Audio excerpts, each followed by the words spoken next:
আজকের চূড়ান্ত বৈঠকে 7 সদস্যের নতুন কমিটি গঠন ও এই মাসেই রিপোর্ট প্রকাশ। সুপ্রিয় দর্শক, আসসালামু আলাইকুম। বিস্তারিত আলোচনা শুরু করার পূর্বে আপনারা যারা এখন পর্যন্ত আমাদের চ্যানেলটি সাবস্ক্রাইব করেননি, দয়া করে চ্যানেলটি সাবস্ক্রাইব করে পাশে থাকা বেল আইকনটি অল করে দিন। জাকির আহমেদ খান সরকারি চাকরিজীবীদের নবম পে স্কেল বাস্তবায়ন করার জন্য আবারও 7 সদস্যের নতুন একটি কমিটি গঠন করেছেন।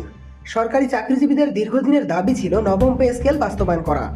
পে স্কেল বাস্তবায়ন করার ফলে সবথেকে বেশি উপকৃত হবেন তৃতীয় ও চতুর্থ গ্রেডের কর্মচারীরা। ইতিমধ্যেই প্রধান উপদেষ্টা এক জরুরি সংবাদ সম্মেলনে জানান, শুধু পে স্কেল নয়, এর সাথে যুক্ত হচ্ছে একাধিক গুরুত্বপূর্ণ ভাতা।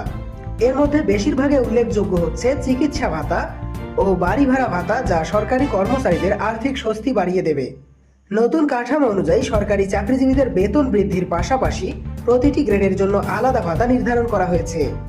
দীর্ঘদিনের দাবি অনুযায়ী সরকারি চাকরিজীবীরা পেতে যাচ্ছেন নবম পে স্কেলের আওতায় বেতন বৃদ্ধির সুবিধা। প্রধান উপদেষ্টা নতুন যে কমিটি গঠন করেছেন, এই কমিটিকে নির্দেশ দেওয়া হয়েছে সরকারি চাকরিজীবীদের বেতন বৃদ্ধি এবং নবম পে স্কেল বাস্তবায়নের সুপারিশ খুব দ্রুত সময়ের মধ্যে কার্যকর ঘোষণা করতে হবে। কেননা সরকারি চাকরিজীবীরা দীর্ঘদিন থেকে অবহেলিত, যার ফলে তারা অনেকটাই হতাশাগ্রস্ত হয়ে জীবনযাপন করতেছেন। এছাড়াও জানা গেছে, নবম জাতীয় পে স্কেলের অধীনে গ্রেড কাঠামোতেও বড় পরিবর্তন আনা হয়েছে। গ্রেড সংখ্যা কমানোর ফলে কর্মচারীদের মধ্যে বৈষম্য কমবে এবং আগের থেকে দ্বিগুণ হারে বেতন বৃদ্ধি করা হবে। এমনকি পদোন্নতির সুযোগ বাড়বে এবং বেতন কাঠামোতে আর কোনো বৈষম্য থাকবে না। সরকারি সূত্র জানিয়েছে, এই নতুন পে স্কেল কার্যকর হলে প্রায় 14 লক্ষ সরকারি চাকরিজীবী সরাসরি এর সুফল পাবেন। এর ফলে সরকারি চাকরিজীবীদের ক্রয় ক্ষমতা বাড়বে, যা দেশের অর্থনীতিতেও ইতিবাচক প্রভাব ফেলবে।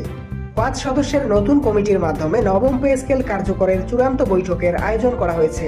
যেহেতু ইতিমধ্যেই কয়েকটি বৈঠক অনুষ্ঠিত হয়েছে, সেক্ষেত্রে খুব দ্রুত সময়ের মধ্যে নতুন সিদ্ধান্ত নিতে যাচ্ছেন পে কমিশনের সদস্যরা। নবম পে স্কেল কার্যকর করার ফলে বাংলাদেশের 14 লক্ষ সরকারি চাকরিজীবীদের জীবনে নতুন আভাস সৃষ্টি হবে। 2025-26 অর্থ বছর থেকেই সরকারি চাকরিজীবীদের নবম পে স্কেল কার্যকরের ঘোষণা আসবে। দর্শক, ভিডিওটির এই মুহূর্ত পর্যন্ত এসেও যারা এখন পর্যন্ত আমাদের চ্যানেলটি সাবস্ক্রাইব করেননি, দয়া করে সাবস্ক্রাইব করে পাশে থাকা বেল আইকনটি অন করে দিন। নবম পে স্কেল বাস্তবায়নের লক্ষ্যে প্রধান উপদেষ্টা বলেন, দীর্ঘদিন ধরে সরকারি কর্মচারীরা নতুন পে স্কেলের জন্য আন্দোলন করে আসছিলেন।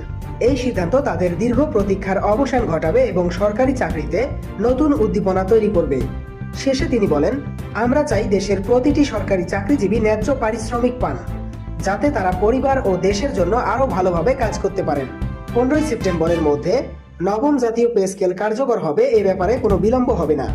এই ঘোষণার আগে অর্থ মন্ত্রণালয় ও জনপ্রশাসন মন্ত্রণালয় এবং প্রধান উপদেষ্টার কার্যালয় কর্মকর্তাদের নিয়ে একাধিক বৈঠক অনুষ্ঠিত হয়, যেখানে নবম পে স্কেলের চূড়ান্ত খসড়া নিয়ে বিস্তারিত আলোচনা করা হয়। বৈঠকে যে সকল বিষয়ে সিদ্ধান্ত নেওয়া হয়েছে, চিকিৎসা ভাতা পূর্বের তুলনায় প্রায় দ্বিগুণ করা হবে। বাড়ি ভাড়া ভাতা বিশেষ করে রাজধানী ও বিভাগীয় শহরে বসবাসকারী সরকারি চাকরিজীবীদের জন্য উল্লেখযোগ্যভাবে বাড়ানো হবে। নতুন পে স্কেলে মূল বেতন বৃদ্ধি পাবে 25% থেকে 30% পর্যন্ত, যা পদ অনুযায়ী ভিন্ন হবে। পদোন্নতির জন্য কর্মক্ষমতা মূল্যায়ন পদ্ধতি আরও সহজ করা হবে। অর্থ মন্ত্রণালয়ের একজন সিনিয়র সচিব জানিয়েছেন, এই নতুন কাঠামো বাস্তবায়ন করলে শুধু সরকারি চাকরিজীবীরাই উপকৃত হবেন না, বরং দেশের সামগ্রিক অর্থনীতিতেও ইতিবাচক প্রভাব পড়বে। তাই এই পে স্কেল দেরি না করে 15 তারিখের ভিতরেই কার্যকর করা উচিত।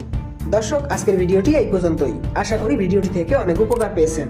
যদি পেয়ে থাকেন তাহলে অবশ্যই আমাদের চ্যানেলটি সাবস্ক্রাইব করে পাশে থাকা বেল আইকনটি অন করে দিন।